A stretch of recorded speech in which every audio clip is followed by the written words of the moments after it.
Sheikh chilli और कुएं की परियां। एक गांव में एक सुस्त और कामचोर आदमी रहता था।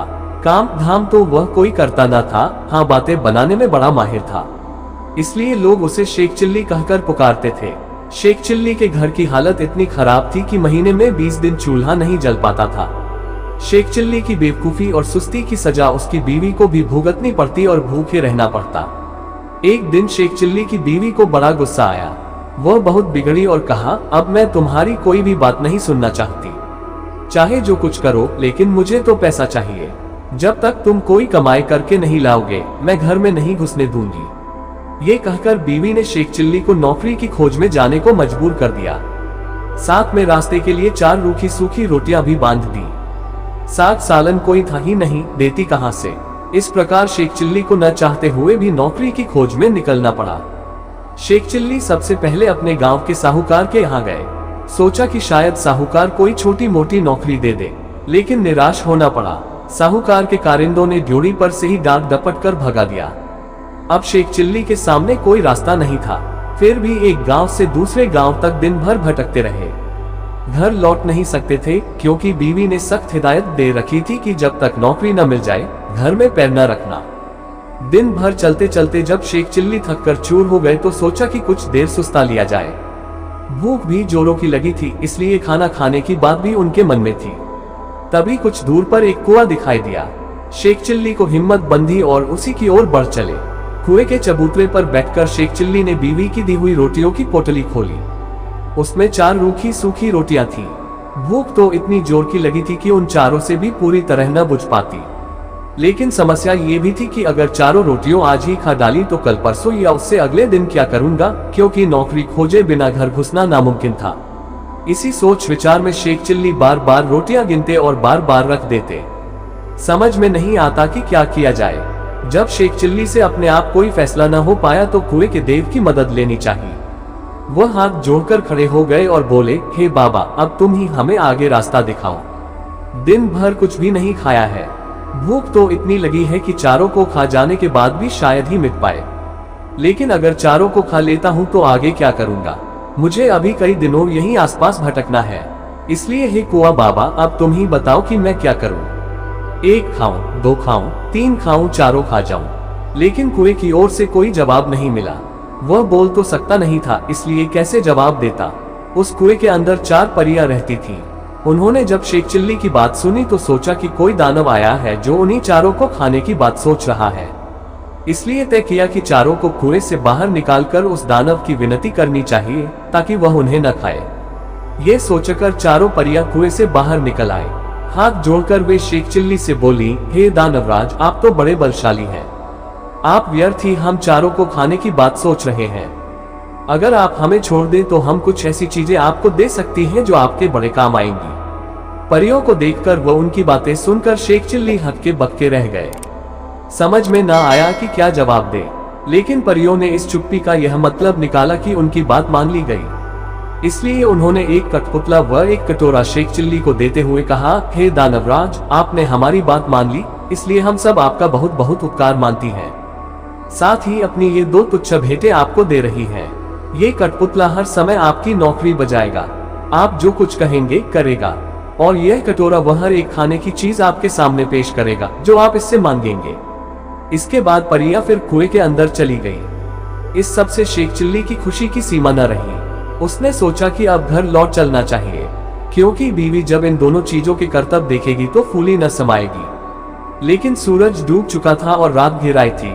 इसलिए शेख चिल्ली पास के एक गांव में चले गए और एक आदमी से रात भर के लिए अपने यहाँ ठहरा लेने को कहा। ये भी वादा किया कि इसके बदले में वह घर के सारे लोगों को अच्छे अच्छे पकवान व मिठाइयाँ खिलाएंगे।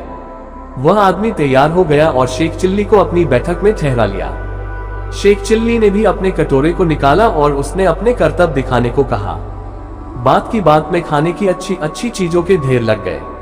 जब सारे लोग खा पी चुके तो उस आदमी की घरवाली जूठे बर्तनों को लेकर नाली की ओर चली। ये देखकर शेख चिल्ली ने उसे रोक दिया और कहा कि मेरा कठपुतला बर्तन साफ कर देगा। शेख चिल्ली के कहने भर की देर थी कि कठपुतले ने सारे के सारे बर्तन पल भर में निपटा डाले।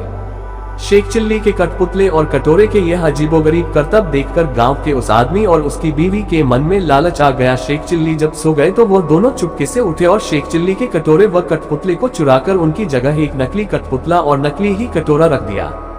शेख चिल्ली को ये बात पता न चली। सवेरे उठकर उन्होंने हाथ मुंह धोया और दोनों नकली चीजें लेकर घर की ओर चल दिए।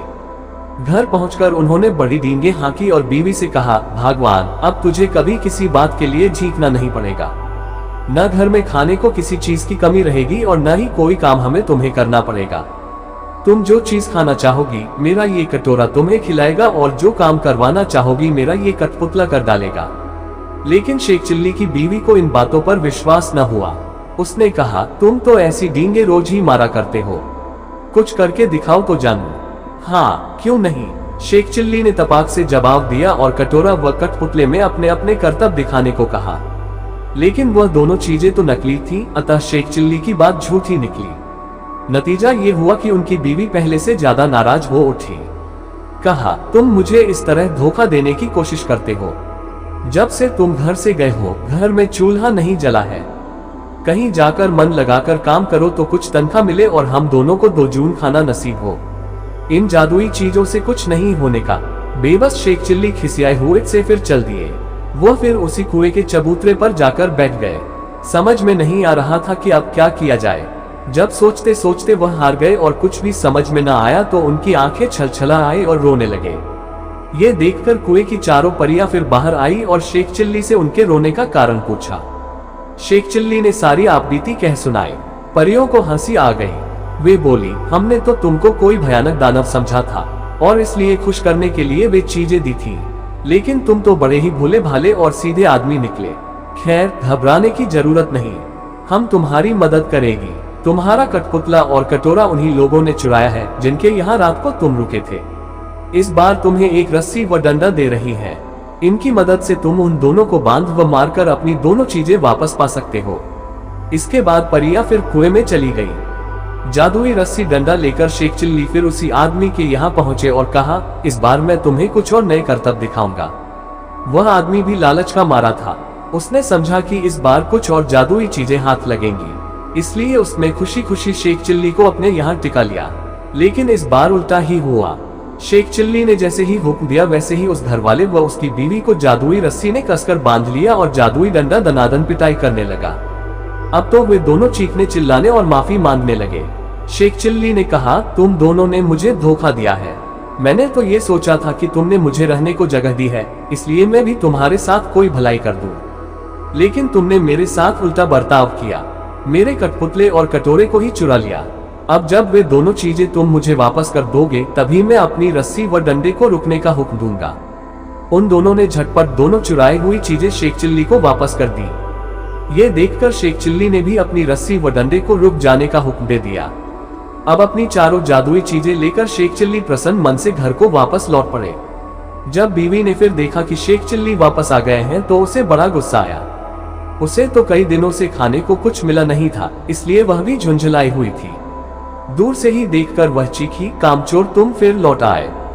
खबरदार, घर के अंदर पैर न रखना, वरना तुम्हारे लिए बेलन रखा है। ये सुनकर शेख चिल्ली दरवाजे पर ही रुक गए। मन ही मन उन्होंने रस्सी व डंडे को हुक्म दिया कि वे उसे काबू में करें। रस्सी और डंडे ने अपना काम शुरू कर दिया। रस्सी ने कसकर बांध लिया और डंडे ने पिटाई शुरू कर दी। ये जादुई करतब देखकर बीवी ने भी अपने सारे हथियार डाल दिए और कभी वैसा बुरा बर्ताव न करने का वादा किया। तभी उसे भी रस्सी व डंडे से छुटकारा मिला। अब शेख चिल्ली ने अपने कठपुतले व कटोरे को हुक्म देना शुरू किया। बस फिर क्या था, कठपुतला बर्तन भाड़े व जिन जिन चीजों की कमी थी झटपट ले आया और कटोरे ने बात की बात में नाना प्रकार के व्यंजन तैयार कर दिए।